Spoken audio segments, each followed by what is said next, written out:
Pendahuluan. Tiap-tiap bangsa, betapa juga biadabnya, mempunyai dongeng dan tahayul. Ada yang terjadi daripada kisah perintang hari, keluar dari mulut orang yang suka bercerita. Ada yang terjadi daripada muslihat mempertakuti anak-anak, supaya ia jangan nakal.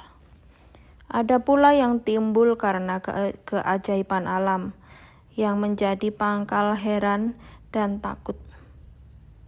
Dari itu orang menyangka alam ini penuh dengan dewa-dewa serta biduanda dan bidadarinya yang bermacam-macam namanya.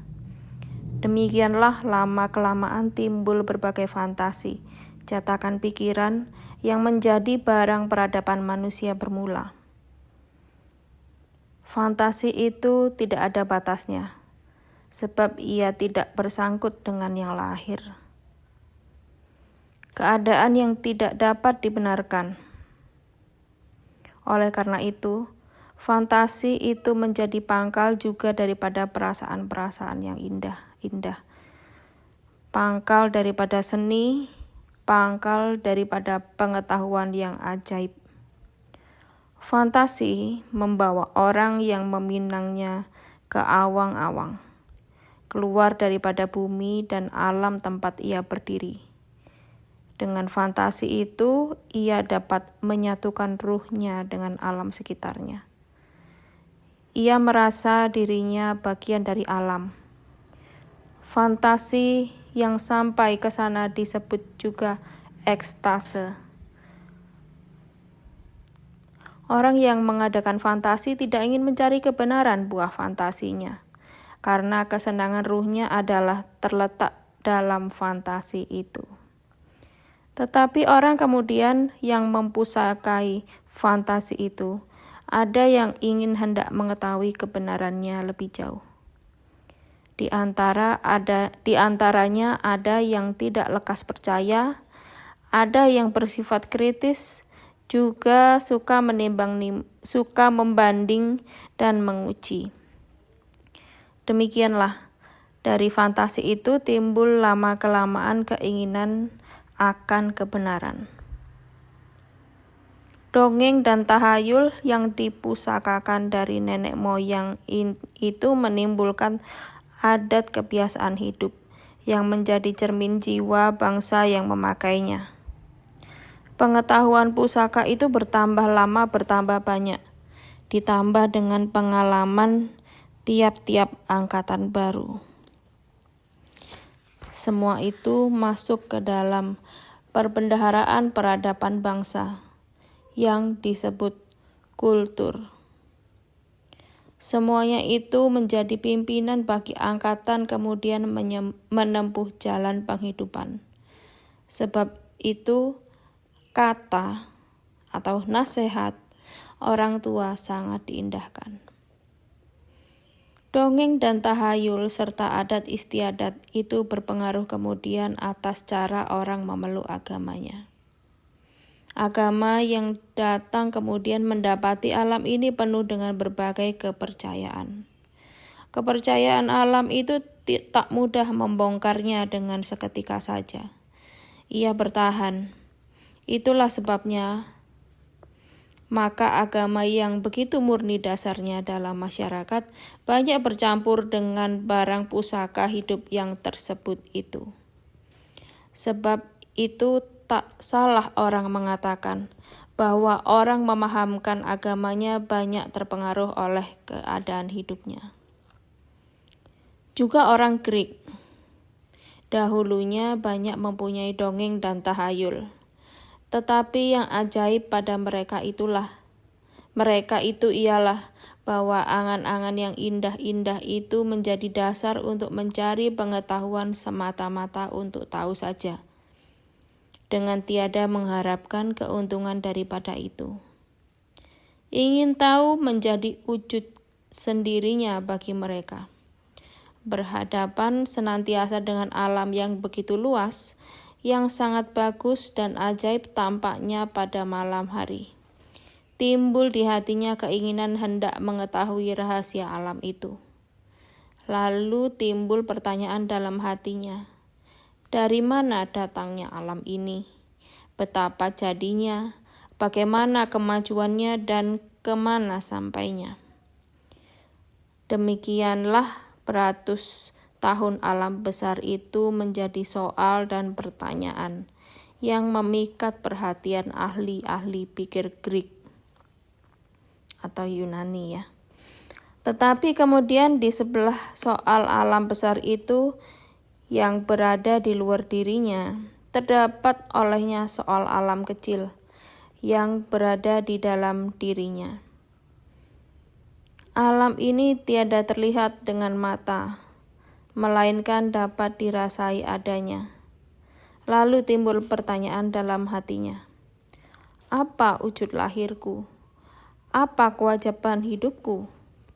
Betapa seharusnya sikapku dan di mana ku dapat bahagia. Begitulah jadinya soal alam dalam pikiran. Di sebelah soal kosmologi dalam kurung kosmos atau alam besar, timbul keinsafan dalam hati tentang kewajiban hidup soal etik. Di mata orang Greek dahulu kala, semuanya itu satu soal saja. Satu pokoknya. Satu kebenaran. Sebab itu ilmunya cuma satu saja, yang kemudian diberi nama filosofia. Filosofia artinya cinta akan pengetahuan. Orang Greek belum membedakan ilmu dengan filosofi seperti yang terjadi kemudian. Ilmu sekarang memikirkan alam itu terpecah-pecah, dan pecahan satu-satunya ialah yang diselidiki oleh tiap-tiap ilmu. Orang Greek dahulu kala memikirkan alam itu sebulat-bulatnya. Sebab itu filosof-filosof Greek yang ternama mempelajari hampir segala macam ilmu pengetahuan. Aristoteles misalnya adalah ahli tentang ilmu alam, ilmu hukum, etik, dan lain-lainnya. Kitab filosofinya mengenai seluruh daerah ilmu yang diketahui pada masa hidupnya. Orang Greek tidak mempunyai ilmu yang spesial, melainkan ilmu universal. Apa sebenarnya yang disebut filosofi? Lebih baik jangan dipersoalkan pada permulaan menempuhnya. Akan hilang jalan nanti karena banyak ragam dan paham. Tiap-tiap ahli berlainan pendapatnya tentang apa yang dikatakan filosofi. Tiap-tiap filosofi pun lain-lain pula tujuannya. Buat sementara, sebagai tempat berpegang, kita sebut saja sifatnya yang umum, seperti yang dilukiskan oleh Windelband. Filosofi sifatnya merentang pikiran sejauh-jauhnya tentang suatu keadaan atau hal yang nyata. Sebab itu filosofi orang sebut juga berpikir merdeka dengan tiada dibatasi kelanjutannya. Disinilah bedanya filosofi dengan ilmu spesial. Ilmu spesial membatasi medannya hingga alam yang dapat dialami, alam empirika. Ilmu menghadapi soalnya dengan pertanyaan bagaimana dan apa sebabnya. Filosofi meninjau dengan pertanyaan apa itu, dari mana, dan kemana. Di sini orang tidak mencari pengetahuan sebab dan akibat daripada sesuatu masalah, seperti yang diselidiki oleh ilmu. Melainkan orang mencari tahu tentang apa yang sebenarnya pada barang atau masalah itu, dari mana jadinya dan kemana tujuannya. Filosofi memandang alam sebagai satu soal yang bulat. Ia mencari pengetahuan yang selesai tentang alam dan penghidupan. Itulah yang dicarinya senantiasa dengan tak pernah sampai penghabisannya. Nyatalah bahwa filosofi mencukil soalnya lebih dalam. Ia tidak puas menilik sesuatu dari jurusan sebagaimana adanya. Sering ia bertanya, apakah barang yang lahir itu barang yang sebenarnya atau hanya bayangan daripada suatu pokok atau sifat yang lebih dalam letaknya. Ada filosof yang mengumpamakan dunia yang lahir ini sebagai kiasan saja daripada dunia yang asli, yang menjadi pokoknya. Hampir selalu dalam filosofi dipandang dua dunia, yang fana dan yang baka. Yang fana itu dipahamkan sebagai tubuh sementara daripada sifat yang baka itu. Sebab itu, tidak mengherankan kalau ada masanya yang filosofi hampir bertaut dengan agama sebagai pada permulaan tarikh Masehi dan di masa zaman tengah. Dalam zaman tengah, filosofi kedudukannya hanya sebagai anggota akal untuk menyuluhi kebenaran yang lebih sempurna, yang didapat sebagai wahyu yang diturunkan Tuhan.